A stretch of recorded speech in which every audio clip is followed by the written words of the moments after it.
आप जीवन में कितने भी कामयाब क्यों ना हो जाएं, लेकिन अगर आपको अपनी कामयाबी संभालनी नहीं आती है, आपको नहीं पता है कि ताकत को किस तरह से काबू करना है, किस तरह उसको सही तरीके से उपयोग करना है, तो आपकी कामयाबी किसी ना किसी दिन मिट्टी में ज़रूर मिल जाएगी।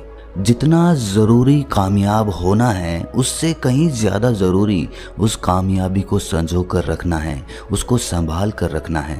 अक्सर लोग कामयाब होने के बाद और भी अंधेरे में गिरते चले जाते हैं। इसका एकमात्र कारण यही है कि उन लोगों को अपनी सक्सेस, अपनी कामयाबी को संजो के रखना नहीं आया। उनको नहीं पता था कि कामयाब होने के बाद वो अपनी कामयाबी का किस तरह से सदुपयोग करेंगे। मनुष्य के बर्बाद होने के कारण आपने सुने होंगे गुस्सा, आलस्य वगैरह वगैरह, लेकिन आज की जो बोध कहानी मैं आपको सुनाने वाला हूँ उसमें आपको कुछ ऐसे तरीके पता चलेंगे जिनके बारे में आपने शायद ही सुना होगा, लेकिन ये कारण सबसे ज़्यादा ज़रूरी होते हैं। मनुष्य के बर्बाद होने के कुछ ऐसे भी कारण होते हैं जो उस मनुष्य को दिखाई नहीं देते। वो देख ही नहीं पाता कि ऐसे भी कारण मनुष्य को बर्बाद कर सकते हैं। तो आज की कहानी आप अंत तक ज़रूर सुने। इससे पहले कि आप इस कहानी में खो जाएं, इस चैनल को सब्सक्राइब ज़रूर कर लें। तो चलिए कहानी शुरू करते हैं। एक बार की बात है, एक बुजुर्ग आदमी अपने साथ अपने बेटे को लिए हुए एक बौद्ध भिक्षु के पास पहुंचा। वो काफी चिंतित लग रहा था। उसके चेहरे पर चिंता और उदासी के भाव साफ साफ दिखाई दे रहे थे। वो बौद्ध भिक्षु को प्रणाम करते हुए बोला कि हे बंदे, मेरी उम्र काफी बीत चुकी है। मैं इस दुनिया में चंद दिनों का मेहमान हूँ। मैंने अपने जीवन में बहुत मेहनत करके कामयाबी हासिल की, सफलता पाई, अपना व्यापार खड़ा किया, लेकिन कुछ सालों बाद मेरी वो कामयाबी मिट्टी में मिल गई। मेरा वो व्यापार चौपट हो गया और मुझे दर दर की ठोकरें खानी पड़ी। मैं जानता हूँ कि जीवन में मुझसे कुछ गलतियाँ हुई थीं। किसी भी इंसान को जब कामयाबी मिलती है तो उसमें बुनियादी तौर पर बहुत बदलाव आते हैं। वो बदलाव उसके हित में भी हो सकते हैं और उसके अहित में भी हो सकते हैं। और उन्हीं बदलावों की वजह से मैंने अपना व्यापार, अपना काम धंधा चौपट कर दिया, क्योंकि मुझ में एक अहंकार आ गया था, एक घमंड आ गया था। मैं अपने काम को भी उतने ध्यान से नहीं करता था, क्योंकि मुझे लगता था कि मेरा काम तो यूं ही चलता रहेगा। मुझे इस बात का एहसास ही नहीं था कि कोई भी चीज़ जीवन भर नहीं टिक सकती अगर आप उसे सही तरीके से संजो कर नहीं रखते हो। मेरा जीवन तो बीत ही चुका है। मैंने जीवन में जो कुछ सीखा वो मेरे साथ ही चला जाएगा, लेकिन मैं आज आपके पास किसी दूसरे उद्देश्य से आया हूँ। उस वृद्ध आदमी ने अपने बेटे की तरफ इशारा करते हुए कहा कि हे बंदे, ये मेरा इकलौता पुत्र है। मैं इसे समझा समझा कर थक चुका हूँ कि बिना मेहनत के जीवन में कुछ भी हासिल नहीं होता है, और कामयाब होने के बाद उस सफलता को संजो के रखना भी एक बहुत महत्वपूर्ण हिस्सा होता है। लेकिन ये ना तो कामयाब होने की कोई कोशिश करता है और ना ही मेरी बातों को ध्यान से सुनता है। इसीलिए मैं आज इसको आपके पास लेकर आया हूँ। कृपया इसका मार्गदर्शन करें और मुझे भी बताएं कि मुझसे जीवन में क्या क्या गलतियाँ हुई जिसकी वजह से मेरी कामयाबी नाकामयाबी में बदल गई। बौद्ध भिक्षु ने मुस्कुराते हुए कहा कि इंसान कामयाब होने के लिए कितनी मेहनत करता है, कितनी तैयारी करता है, कितना वक्त देता है, लेकिन वो इस बारे में कभी ख्याल ही नहीं करता कि कामयाब होने के बाद उसे अपनी कामयाबी को और ऊंचे स्तर पर कैसे ले जाना है। और यही तैयारी ना होने की वजह से वो अपनी सफलता अपने हाथों से गंवा देता है। अब समझने की बात यह है कि मनुष्य की बर्बादी के पीछे मुख्य कारण क्या होते हैं। सबसे पहला कारण काम को टालने की आदत, और वास्तव में ये बर्बादी का कारण नहीं है, ये तो सफलता का मंत्र है। बर्बाद होने के लिए भी तो आपको आबाद होना पड़ेगा, सफल होना पड़ेगा, उसी के बाद तो आप बर्बाद हो पाएंगे। इसीलिए आबाद होने के लिए जो काम को टालने की आदत होती है वो सबसे बड़ी बाधा बन जाती है। या तो इंसान ये सोचता है कि ये काम तो बड़ा ही आसान है, ये तो मैं कभी भी कर लूँगा, और वही काम जो सबसे आसान होता है वही जीवन भर अटका रहता है। इसीलिए आसान काम को हमेशा सबसे पहले करें, क्योंकि वही काम करने में आप आलस्य दिखाओगे, अपने काम को टाल दोगे। इसीलिए आसान काम सबसे पहले करो और कठिन काम उसके बाद करो। और दूसरे प्रकार के इंसानों को लगता है कि हम तो जीवन भर जीते रहेंगे, हमारी उम्र तो बहुत लंबी है, हम तो कभी भी ये काम कर लेंगे। लेकिन यहाँ समझने की बात ये होती है कि हर एक सांस अनिश्चित होती है, कोई सांस निश्चित नहीं होती। क्या पता यही सांस हमारी आखिरी सांस बन जाए। तो हमने कभी ख्याल किया है कि अगर आज ही अभी मेरी सांस अटक जाए तो क्या वो अधूरे काम पूरे हो पाएंगे जो हम जीवन भर टालते आए हैं। इसीलिए कभी भी अपने जीवन को औपचारिकता में ना लें। हम जीते जीते ये भूल ही जाते हैं कि मौत कभी भी आ सकती है और हमारे काम आधे अधूरे ही रह जाएंगे। जो हम पाना चाहते थे, जो हमने अपने लक्ष्य तय किए थे, वो यूं के यूं धरे रह जाएंगे। इसीलिए किसी भी काम को करने में देरी कभी ना करें। अगर आप ये काम टालने की आदत छोड़ देते हैं तो आप कामयाबी की तरफ अपना पहला कदम बढ़ा लेते हैं। अभी आप कामयाब नहीं हुए, लेकिन आपने कामयाब होने के लिए अपनी सबसे बुरी आदत को पीछे छोड़ दिया। वो है काम टालने की आदत या फिर आलस्य। मनुष्य की बर्बादी का दूसरा मुख्य कारण होता है अपनी भावनाओं पर काबू ना होना।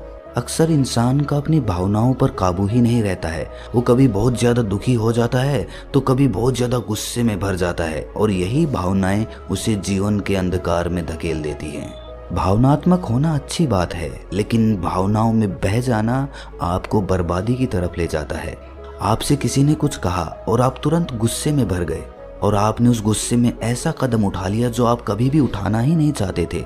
ये सिर्फ आपकी भावनाओं की वजह से हुआ है, आपकी वजह से नहीं हुआ। आप गुस्से में थे, वो गुस्सा आपकी भावना बनकर आपके ऊपर हावी हो गया और उसने आपसे ऐसा काम करवा दिया जो आप कभी करना ही नहीं चाहते थे। इसीलिए खुशी में भी अपनी भावनाओं को काबू में रखना चाहिए। जब हमें कुछ मिलता है तो हम बहुत ज़्यादा उत्तेजित हो जाते हैं। हम सब कुछ चीख चीख कर बताते हैं कि हमने ये हासिल कर लिया, वो हासिल कर लिया, लेकिन बाद में वो खो जाने के बाद वही लोग हमारा मजाक उड़ाने लगते हैं। इसीलिए अपनी खुशी को भी बहुत ज़्यादा उत्तेजित होकर दूसरों को बताने की आवश्यकता नहीं है। आप अपना काम करते रहिए, अपनी भावनाओं को काबू में रखिए।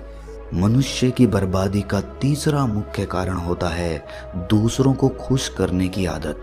कुछ लोग समाज में ऐसे निर्मल हृदय होते हैं जो दूसरों को सुख पहुंचाना चाहते हैं, खुशी पहुंचाना चाहते हैं, लेकिन अगर ये दूसरों को खुशी पहुंचाने की भावना आपके ऊपर हावी हो गई तो आप दूसरों को खुश करने के लिए ही जीने लगेंगे।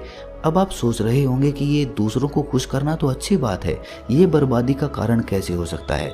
तो ज़रा सोचिए, आप अपने मित्र के पास उससे मिलने के लिए पहुंचे, उसने आपको धूम्रपान या मदिरापान करने के लिए कहा।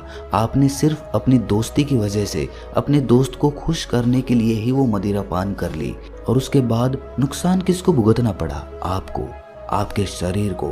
इसीलिए दूसरों को खुश करने की कोई आवश्यकता नहीं है। जहाँ पर हम खुद को हानि पहुँचाकर दूसरों को खुशी देते हैं, दूसरों को सुख देते हैं, तो हम अपने ऊपर अत्याचार कर रहे होते हैं, अपने साथ विश्वासघात कर रहे होते हैं। और ऐसे लोगों का मन कभी शांत नहीं हो सकता, क्योंकि उसके मन की खुशी, उसके मन का सुकून दूसरे की खुशी से जुड़ा हुआ है। अगर दूसरा खुश होगा तो मैं खुश होऊंगा। ऐसे में दूसरा आदमी बड़ी ही आसानी के साथ उसका दिल भी दुखा सकता है। इंसान की बर्बादी का चौथा मुख्य कारण होता है अहंकार। लेकिन चिंता मत करिए, कामयाब होने से पहले आप में अहंकार नहीं आ सकता। अगर कामयाब होने के पहले आप में अहंकार है तो आप कामयाब नहीं हो पाएंगे। लेकिन अहंकार मुख्य रूप से आपको कामयाब होने के बाद जकड़ता है। आपके अंदर इस बात का घमंड अंदरूनी रूप से प्रवेश कर जाता है कि मैंने जो हासिल किया है वो समाज में किसी ने नहीं किया, दुनिया में किसी ने नहीं किया, और यही अहंकार हमारी बर्बादी का कारण बनने लग जाता है।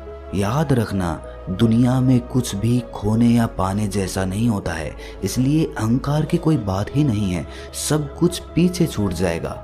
हम बस अपना कृत्य कर रहे हैं, अपना कर्म कर रहे हैं। अगर हम अपना कर्म मन लगाकर करते रहेंगे तो हमें अपने कर्म पर, अपने कृत्य पर कभी भी घमंड नहीं होगा, कभी भी अहंकार नहीं होगा।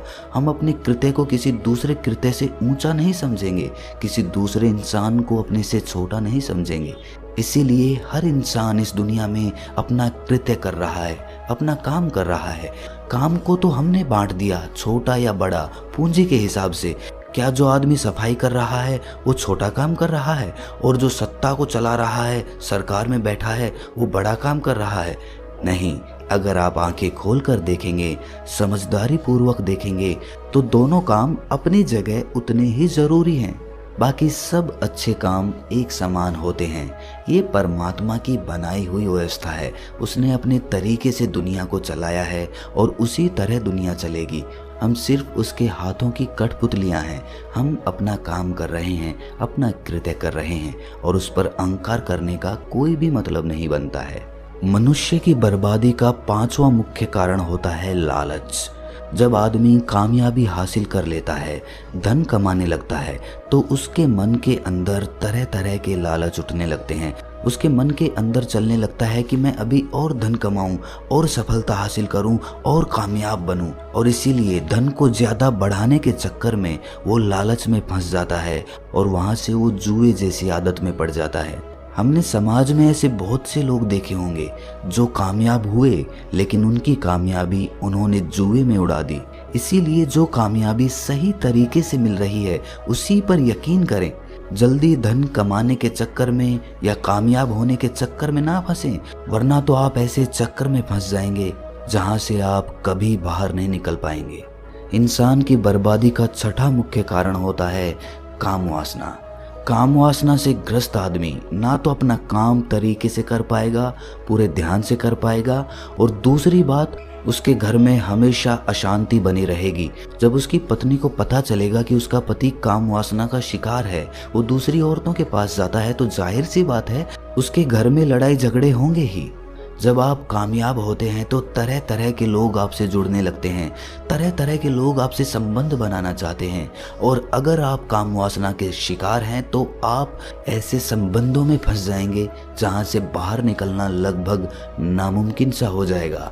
आपके जीवन का सुख, चैन और शांति कहीं खो जाएगी, कहीं मिट जाएगी, और आपके मन के अंदर एक तनाव बना रहेगा। हमने कितने ही समाज में ऐसे कामयाब लोग देखे हैं जो काम वासना का शिकार होके अपने घर की सुख शांति गंवा बैठे। अपनी बातें खत्म करने के बाद बौद्ध भिक्षु ने उस वृद्ध आदमी के बेटे को कहा कि देखो बेटा, तुम अभी कामयाबी के रास्ते पे चल रहे हो, तो सबसे पहली बात तुम्हें ये याद रखनी है कि तुम्हें अपने काम को कल पर नहीं टालना है।